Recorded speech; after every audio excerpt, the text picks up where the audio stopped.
Stell dir vor, du kommst nach Ostberlin und da triffst du ein ganz heißes Mädchen.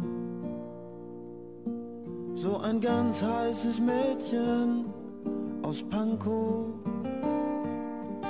Und du findest sie sehr bedeutend und sie dich auch. Dann ist es auch schon so weit.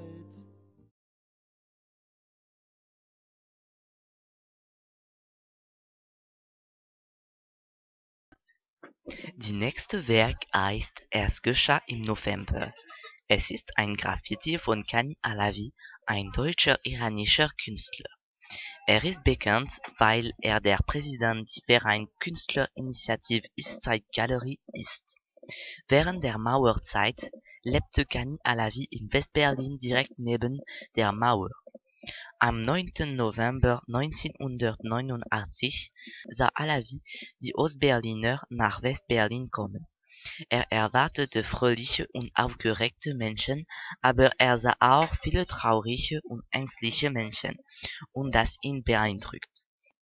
Denn wenn er gebeten würde, an der Mauer zu malen, wusste er, was er wollte.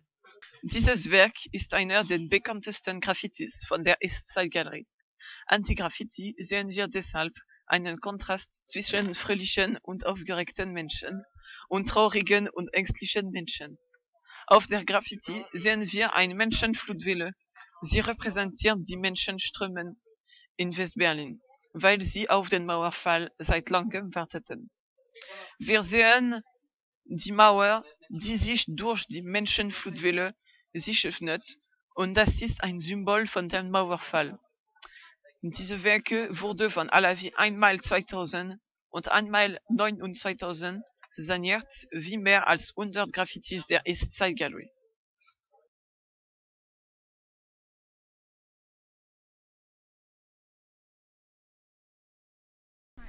Das Kunstwerk, es gilt viel Mauer abzubauen, wurde auf der Eastside Gallery gemalt. Es ist in der Nähe von der berühmten Köpfen vom Thierry Noir und The Lightning von Patricio Borraccia. Das Kunstwerk wurde an der Ostseite der Berliner Mauer gemalt. Die Größe, es ist 7,2 Meter Länge und 3,6 Meter Höhe. Dieses Mauerstück wurde am 1. Mai 1990 von Ines Bayer und Ray Konemann gemalt. Beide sind in Ostdeutschland geboren und sie sind heute tot. Obwohl die Berliner Mauer seit 1989 weg ist, gibt es andere Mauern in der Welt, die noch existieren. Dieses Gemälde deutet auf einen klaren Rassismus und Diskriminierung. Der Geist des Bildes zeigt uns, dass in irgendeiner Linie zwischen Menschen auch eine Mauer sein kann. Es gibt viele Mauern in unserer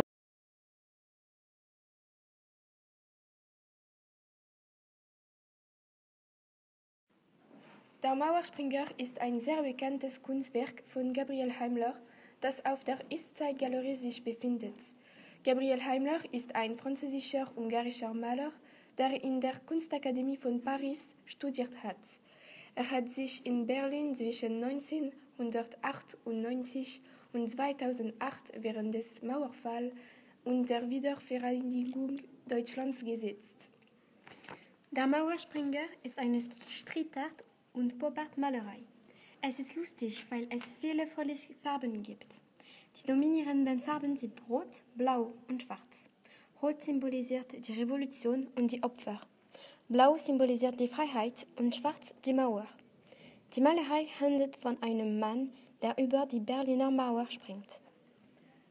Er verbindet die Ost- und Westberliner, die vor dem Mauerfall getrennt waren. Dieses Werk hat einen besonderen Ursprung.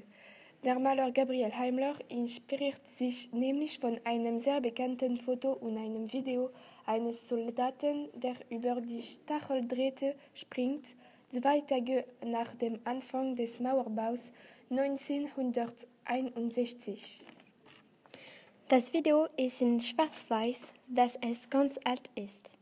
In diesem Video springt der Soldat nach West-Berlin für seine eigene Freiheit, aber im Kunstwerk springt der Mauerspringer nach Ost-Berlin, um den anderen diese Freiheit zu bringen. Es gibt auch eine Statue, die den Soldaten ehrt.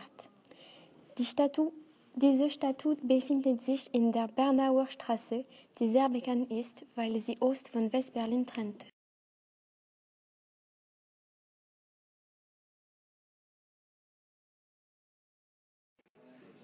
Es handelt sich um ein Graffiti, das auf der East Side Gallery zu sehen ist. Es heißt Berlin mit Y und wurde von einem deutschen Illustrator Gerhard Lahr 1990 gemalt. Er hat auch die Restaurierung gemacht. Auf dieses Kunstwerk können wir die Namen von 3 Metropolen sehen: Tokio, New York und Berlin. Der Künstler hat Berlin mit einem Y geschrieben, um einen Link zwischen den 3 Metropolen zu schaffen. Dieses Link wird von einem Stacheldraht symbolisiert, der zu brechen scheint. Es kann den Mauerfall symbolisieren. Außerdem können wir links Monumente von Metropolen sehen, zum Beispiel der Fernsehturm oder die St. Edwig-Kathedrale. Es gibt 3 Sonnen oder Planeten, die die Öffnung symbolisieren können. Endlich können wir Augenrecht sehen. Sie können einen Blick über die Zukunft symbolisieren. Mehrere Interpretationen sind möglich. Ihr könnt euch eure eigene Vorstellung machen.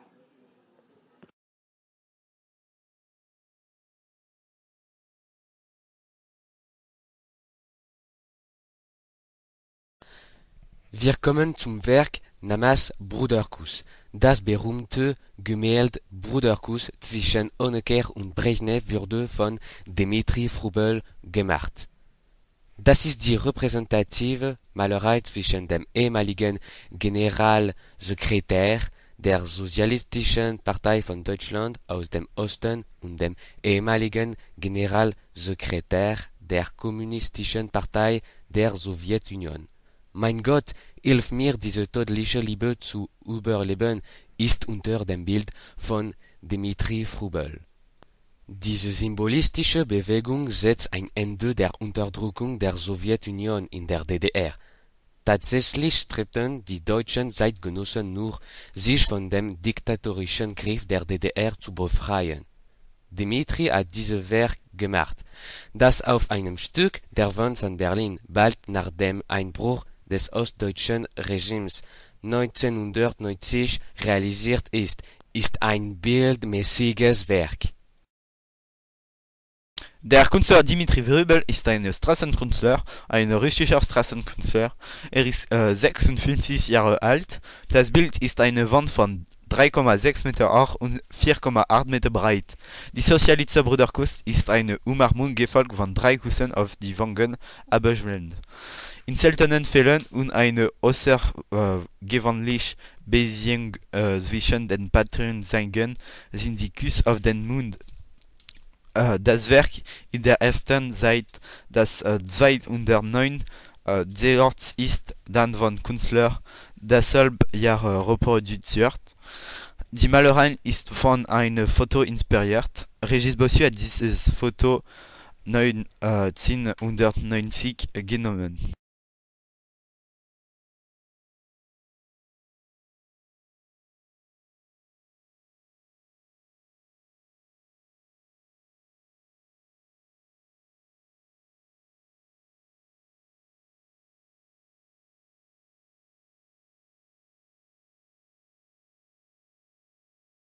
Wir sind jetzt vor der Wandmalerei von Birgit Kinder. Tess the Best ist der erste Name von dem Werk, das Frau Kinder 1990, aber Tess the Best 2009 für Tess the Rest umbenannt hat. Birgit malt für Tess the Best ihr eigenes Auto, ein Trabant.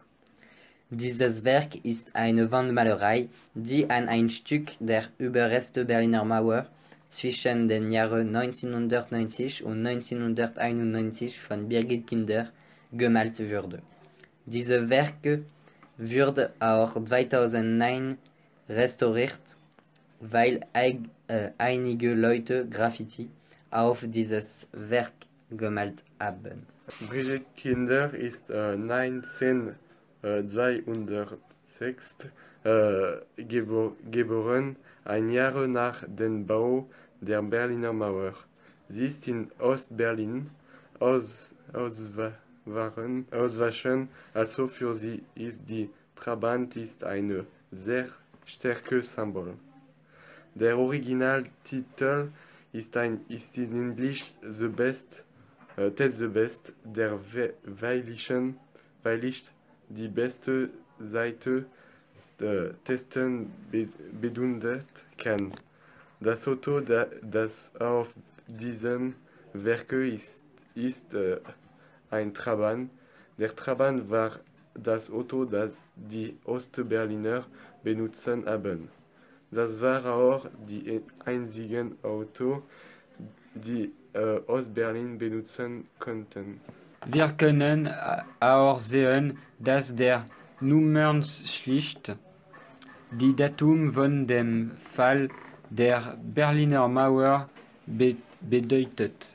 Die Farben von diesem Werk sind auch interessant.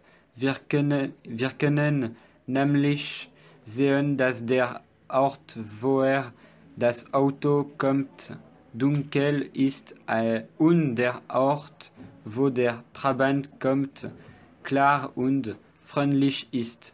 1989, als die Mauer fiel, es war das erste Mal, dass die Westdeutschen ein Trabant gesehen haben.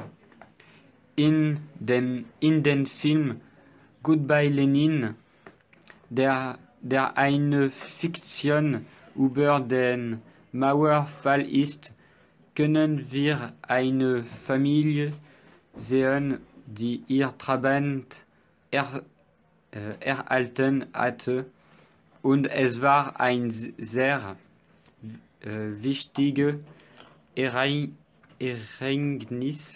sein eigenes Auto in eine DDR-Familie zu haben.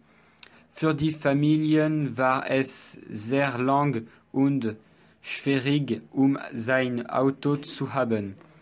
Und außerdem sollte jedermann die gleiche Trabant haben, nur waren die Farben verschieden. Und ihr überkehrt die Trabi der Mauer, aber sie ist nicht noch gebrochen.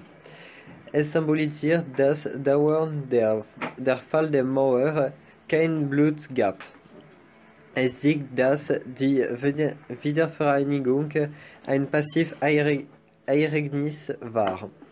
Bei dieser Malerei, die Künstlerin will eine Botschaft des Friedens geben. Sie war im Kaltkrieg und ist Deutschland. Viele Menschen versucht die Mauer mit die Trabi berichten, aber die Mauer nicht gefallen ist.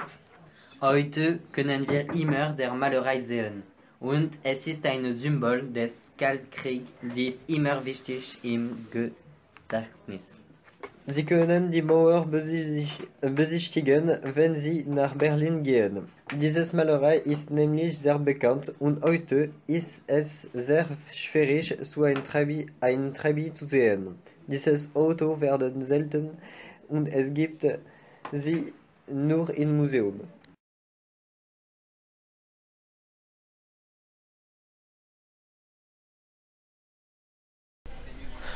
Hallo Leute, reden wir über ein Stück von der Itzal-Galerie, das Piece of English heißt und Freuden in Deutsche bedeutet.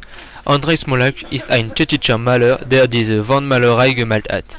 Aber hat seine Wandmalerei keine Titel gegeben. Menschen haben die Wandermalerei Piece genannt. Hat die Malerei am 9. September 2012 gemalt. Andrzej ist 1953 geboren in Tschechoslowakien und ist Galerist und Maler. Wir sehen die Friedenstaub, die die Berliner Mauer mit einer Rose durchbricht, und im Hintergrund gibt es die Sonne. Links gibt es der Mauer mit Blut und ein Gefängnis, wo es zwei Enden gibt. Eine Ende macht das Symbol. Die Rose ist verketten mit der Gefangene mit einer Kette und die Friedenstopp hält die Kette. Es steht für Frieden, Einsparung von Inhaftierung. Das ist ein sehr gutes Mittel gegen die Inhaftierung und den Krieg. Und das ist sehr wichtig als Symbol die Eistalgalerie. Andrzej wollte ein Botschaft des Friedens senden, aber viele Personen haben Graffiti über die Malerei gemacht. Das ist nicht sehr respektvoll.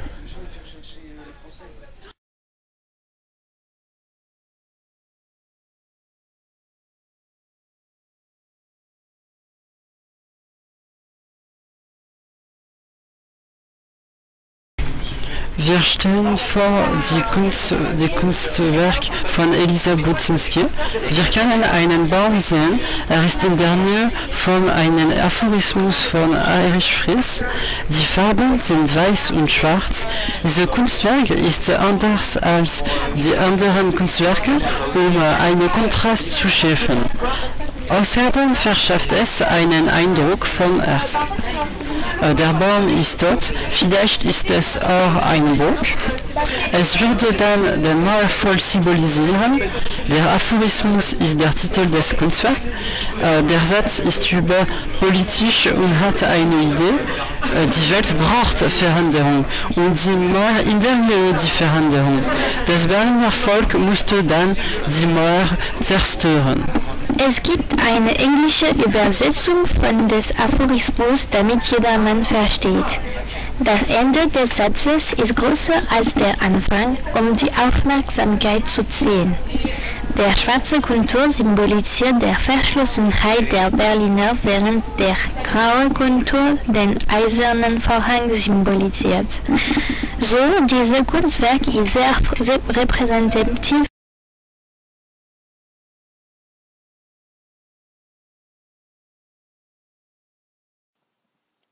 Das Werk ist von Andrzej Smolak und es ist auf dem Mauerstück. Andrzej Smolak ist 64 Jahre alt. Er ist ein tschechischer Künstler. Er hat 1998 seine erste Kunstgalerie geöffnet. Außerdem hat er viele Kunstpreise, die European Art Union Preis 2002 oder die Salvador Dali Preis 2003 bekommen. 2009 entschied er ein Mauerstück zu malen. Das Mauerstück ist ein Symbol von der deutschen Geschichte. Und um die Symbole zu akzentuieren, er hat viele Symbole in einem Kunstwerk gemalt. Aber was sind die Symbole, die Andrzej Smolak gemalt hat? Der Hintergrund ist blau und es stellt den Himmel dar. Die Mauer ist ein Gefängnis für das Volk. Danach können wir die Berliner Mauer sehen, die ist weiß mit roten Flecken. Es ist vielleicht, um das Volk zu repräsentieren. Im Himmel ist eine Taube, die vor die Sonne fliegt. Außerdem können wir ein N hinter Gittern sehen. Die Taube hält eine mit der N gebundene Kette. Im Tierwerk symboliert die Rose das Blut und das Martyrium. Jedoch macht die N hinter Gittern ein V mit den Fingern.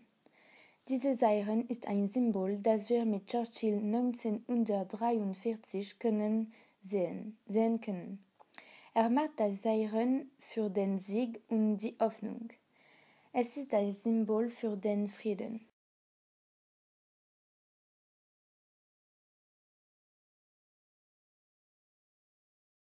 Die Eastseite-Galerie ist ein Mauerstück von der Berliner Mauer von 1,3 Kilometer lang. Die Werk ist eine Fresko mit mehreren Köpfen in verschiedenen Farben: Gelb, Grün, Blau und Rot. Die Köpfe sind groß und einfach. Außerdem haben die Figuren große Augen und große Münden, um Melancholie zu spüren. Thierry Noir ist der Künstler, der das Gemälde gemalt hat. Er ist ein französischer Maler. Er wurde im Jahr 1958 in Lyon geboren. Er lebt seit 1982 in Berlin. Obwohl es illegal war, hat Thierry Noir das Werk gemalt. Er ist bekannt, weil er das erste Fresko auf der Berliner Mauer gemalt hat. Nachdem haben auch andere Künstler von der ganzen Welt auf der Mauer gemalt und es ist ein umfangreiches Phänomen geworden. Thierry Noir hat viele gemalt und Fresken gemalt. Beispielsweise in Berlin, wo hat 2 Jahre gelebt hat. Das ist ein Werk von Noir. Hat im Park gemalt, wenn eines Tages sich passiert.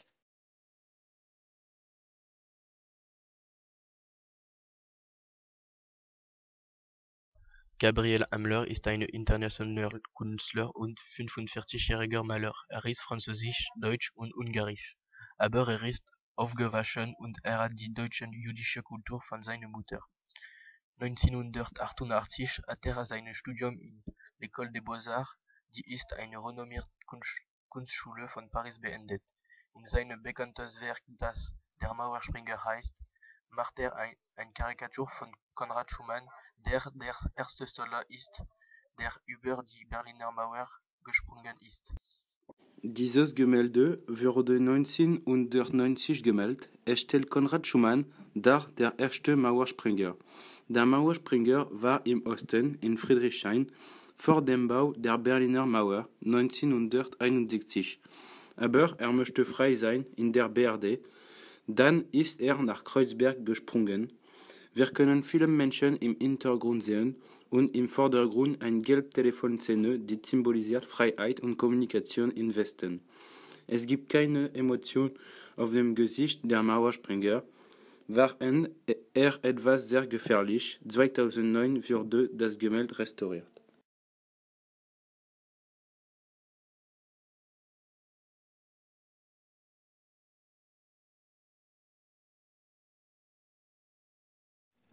Im Jahre 1989 haben 118 Künstler die Eastside-Galerie bemalt. Das Graffiti ist auf der Mauer die Eastside-Galerie. Die Eastside-Galerie ist eine Open-Air-Galerie in Berlin. Bei dem Mauerfall haben die Berliner beschlossen, ein Mauerstück behalten. Dieses Mauerstück ist bei vielen Werken bedeckt. Am 9. November 1989 ist die Berliner Mauer gefallen. Das Land war euphorisch. Es war eine Erleichterung für die Berliner, die Gorbatschow akklamieren. Es geschah im November ist ein Graffiti, das von Kenny Alavi gemalt wurde im Jahre 1990. Kenny Alavi ist ein iranischer Künstler, geboren in Iran im Jahre 1955. Wurde ein bekannter Künstler dank seiner Malerei auf der Berliner Mauer. Sein berühmtes Malen auf die Eastside-Galerie ist Es geschah im November. Dieses Werk ist eine Ehrung die deutsche Tragödie in Berlin. Es geschah im November stellt die Öffnung der Berliner Mauer dar und alle Leute überschreiten den Übergang. Alavis Werk stellt die Menge sowie ängstliche Gesichter dar. Es gibt 3 wichtigste Farben, Rot, Blau und Weiß. Es erinnert uns ein bisschen an das Gemälde von Munch, Der Schrei. 20 Jahre nach dem Fall wurde ein Projekt gemacht, alle Werke vom Mauerstück zu sanieren. Deshalb hat Kenny Alavi seine Werke saniert. Dieses Projekt war ein wunderschönes Projekt, die deutsche Geschichte nicht zu vergessen.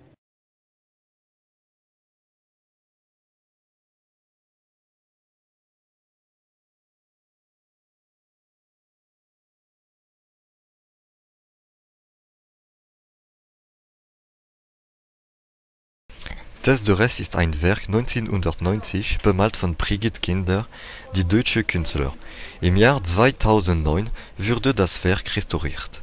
Es ist 5 Meter lang und 2,5 Meter hoch. Es repräsentiert ein Traben durch die Mauer. Es steht 89, der Nummerschild der Tag des Mauerfalls. Die aktuelle Fahndung ist ein Auto, ein Trabant weiß und gelb. Das Auto durchbricht die Berliner Mauer. Der Trabant ist das Symbol von der DDR. Das ist das Auto von Ostvolk.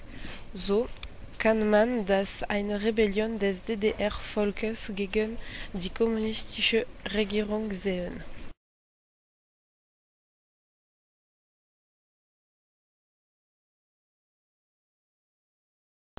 Simon Menez et Matthias Kokum. Die zwei Friedenstauben tragen das Brandenburger Tor ab, von Rosemarie Schindler. Rosemarie Schindler ist 1949 in der BRD geboren. Sie ist, wie andere Malern, an der Mauer gegangen, sie zu malen, als der Essay-Galerie angesagt wurde. Dieses Werk, das 2009 restauriert wurde, aufgrund die kaputten Werken gehört zur Essay-Galerie. An der Mauer kann man zwei Tauben sehen, die Brandenburger Tor mit einem roten Farbband tragen. Es gibt keine anderen Elemente, aber die Tauben in der Himmel über die Wolken. Man kann denken, dass die zwei Tauben den Frieden und die deutsche Wiedervereinigung zwischen Ostberlin und Westberlin repräsentieren. Das Brandenburger Tor ist ein Symbol der Trennung zwischen Ostberlin und Westberlin. Dieses sehr alte Monument symbolisiert nämlich die Stadt Berlin und die deutsche Bevölkerung und natürlich die Vereinigung. Dieses Werk sammelt mehrere Friedenkonzepte, das heißt die Vereinigung und der Pazifismus. Dieses Werk auch symbolisiert die Kalte Kriegsende, denn es ist der Grund der Teilung von Deutschland. Zu schließen, Rosemarie Schindler ist eine Künstlerin engagiert in Politiken für den Frieden und besonders für die Freiheit.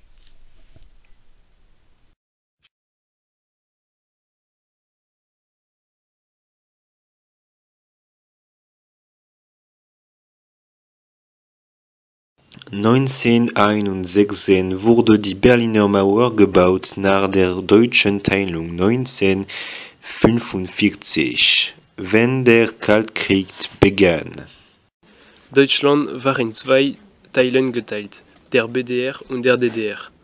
Bis 1990, nach dem Fall der Berliner Mauer 1989. Die Menschen waren sehr glücklich nach dem Fall der Mauer. Einige Jahre nach dem Fall der Mauer, 118 Künstler kamen über alle die Welt. Unter diesen Künstlern gibt es Ines Bayer und Raik Önnemann. Sie haben, es gilt, viele Mauern abzubauen, in 1990 gemalt. Wir sehen 7 Personen. 4 deutsche Personen sind von einer Seite der Mauer und 3 Ausländer sind von der anderen Seite. Sie abzubauen der Mauer und eine Junge spielt mit einem Mauerstück. Die Ausländer, die halfen den Deutschen, die Mauer abzubauen, sind der Beweis, dass die Deutschen waren nicht allein. Sie sind auch die Symbol der deutschen Öffnung auf die Welt. Der kleine Junge am Fuß der Mauer ist das neue Deutschland. Man kann sagen, dass die Mauer ein Spiel für das Deutschland der Zukunft ist. Kann man das Lächeln der Menschen sehen, ein neues Deutschland erhalte. Ähnlich sagt der Text uns, dass es noch viele Mauern gibt, die Welt abzubauen. Wir können das Buch selber schreiben, es gibt genug freie Seiten. Für immer bunteste Zeiten. Ich weiß, für uns wird so bleiben. Wir fliegen weg, denn wir leben hoch. Gewinnen alles und gehen K.O. Wir brechen auf, lass die Leinen los. Die Welt ist klein und wir sind groß. Stell dir vor, du kommst nach Ostberlin. Und da triffst du ein ganz heißes Mädchen. So ein ganz heißes Mädchen aus Pankow. Und du findest sie sehr bedeutend. Und und sie dich auch.